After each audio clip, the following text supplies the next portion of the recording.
আমার হেয়ারটা এতটা ড্যামেজ হয়ে গেছে, আমি হেয়ারের জন্য এতটাই সমস্যা আছি, মানে সেটা হয়তো আমি বুঝতে পেরেছি কেনই বা পার্লারে গিয়ে স্ট্রেট করতে গেলাম। সবথেকে বড় ভুল আমার জীবনে এটাই ছিল। হ্যালো এভরিওয়ান, আমি পূজা, নতুন একটা ভিডিওর সাথে তোমার জানি অনেক অনেক ওয়েলকাম। তো আজকের এই ব্লগটা আমি এখান থেকে শুরু করছি। তোমরা সবাই কেমন আছো? আশা করি সবাই খুব ভালো আছো। তো দিনকাল তো যাচ্ছে যেমন তেমন করেই। তো আজকে হলো শনিবার, আজকে বড় ঠাকুরের পুজো। আর তোমরা সবাই জানো আমি প্রত্যেক শনিবার করে বড় ঠাকুরের মন্দিরে যাই। দুই শনিবার আমি যাইনি, যেহেতু আমি কিছুদিন আগে তো বোনের বিয়েতে গিয়েছিলাম, তোমরা দেখতেই পারলে ভিডিওতে। তো অনেক দিন হয়ে গেছে চুলের যত্নটা একটু আমি কমই করছি, এই জন্য আরও বেশি ড্যামেজ হয়ে গেছে। যাই হোক, তেল দিচ্ছি কেন দিনের বেলায়, যেহেতু আমি সন্ধ্যার আগে স্নান করব, ভাবছি 2 ঘন্টা আগে তেলটা দিয়ে রাখি, যাতে মানে চুলটা একটু সিল্কি হয়ে যায়। আর এই জন্য আমি তেলটা দেওয়া। আর এমনি আমি রাত্রেবেলায় তেলটা দিয়ে রাখি। আর আমার কিন্তু এই নারকেল তেলটাই আমার বেস্ট লাগে, কারণ এটা তেল আমি আগের থেকেই দিচ্ছি, এই জন্য আমার এই তেলটাই আমার খুব ভালো লাগে, সেই জন্য দিই। আর তেলটা দিতে দিতে একটু মালিশ করে নিই, খুব ভালো লাগে। আর আমি এইভাবে করেই তেল দিই সব সময়। তো যাই হোক, এইতে 2 ঘন্টা আগেই তেলটা দিয়ে রাখি। তেলটা দিয়ে এসে তারপর স্নান টান করবো, যেহেতু আজকে বড় ঠাকুরের পুজো, শনিবার, শনি মহাদেবের পুজো আজকে, তো প্রত্যেক শনিবারই দিতে হয়, তো দেই, ভালো লাগে। আর প্রত্যেক শনিবারকে নিরামিষ খেয়ে মন্দিরে যাওয়া, মানে এই জিনিসটা হয়তো আমার মানে আমার জীবনের সাথে পুরোপুরি অ্যাটাচ হয়ে গেছে, যে শনিবার আমাকে যেতে হবে এরকম। তো এই তো এখন তেলটা দিয়ে স্নান টান।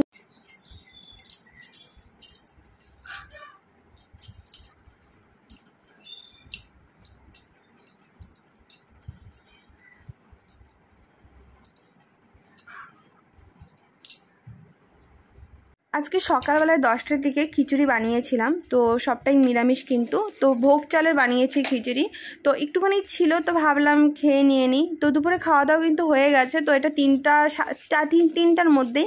তারপরে মামাম উঠেছে, মামামকে কমপ্লেক্স ওকে দিলাম, কারণ যেহেতু ওর ওটা মানে সবসময় ওর বিকেলবেলা ওটা টিফিন, সকালবেলাও মাঝে সাঝে খায়।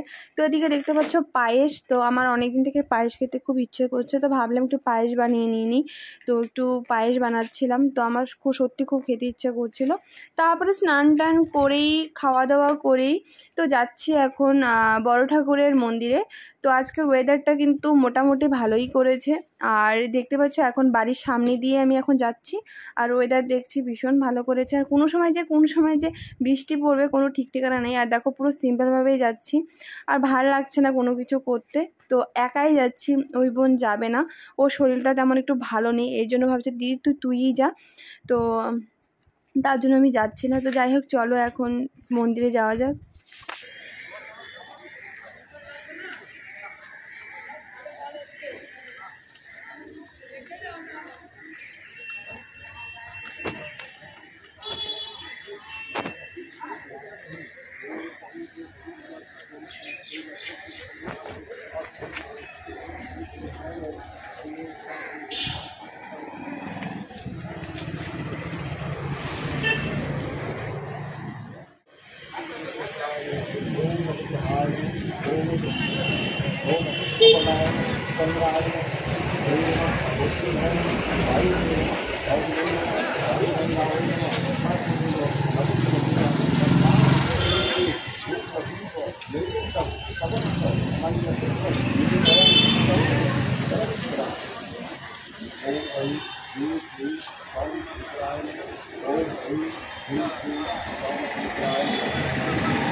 তো প্রত্যেক শনিবার করে কিন্তু বড় ঠাকুরের পুজো কিন্তু এইভাবেই হয়, সন্ধ্যার মধ্যে হয়, সকালবেলা এরকম করে হয় না। তো সন্ধ্যার মধ্যেই কিন্তু এই পুজোটা হয় কিন্তু। আর আমি প্রত্যেক সন্ধ্যার মধ্যেই করে আসি, প্রত্যেক শনিবার করে সন্ধ্যায় আসি কিন্তু। তো এক শনিবার হয়তো আমি সকালবেলা গিয়েছিলাম। তো এই যে ঠাকুরমশাই এখন ছিন্ন প্রসাদটা বানাচ্ছে, এই প্রসাদের জন্য আমি ওয়েট করে আছি। পুজো আমার হয়ে গেছে কমপ্লিট, তো প্রসাদটা দিবে সবাইকে। তো প্রসাদটা সবথেকে বেশি এই মানে বড় ঠাকুরের যে প্রসাদটা আছে সেটাকে প্রসাদটাকে যদি তোমরা খাও তো সব থেকে বেশি ভালো হবে, তোমাদের বিপদ কাটবে, তোমাদের দোষ দোষী সব কিছুই কাটে। তো এই প্রসাদটা কিন্তু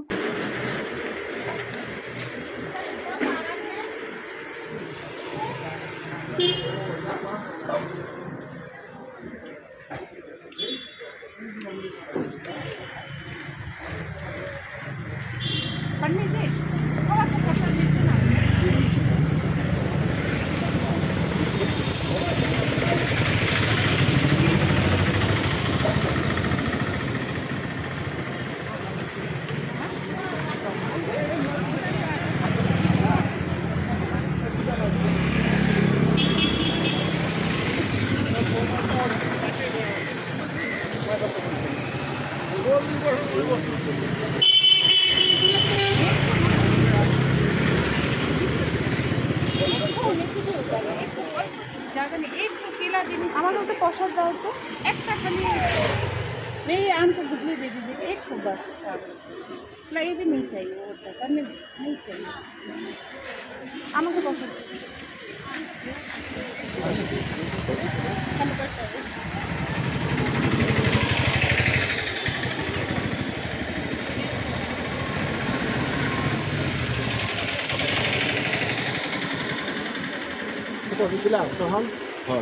কয়টা দিবেন?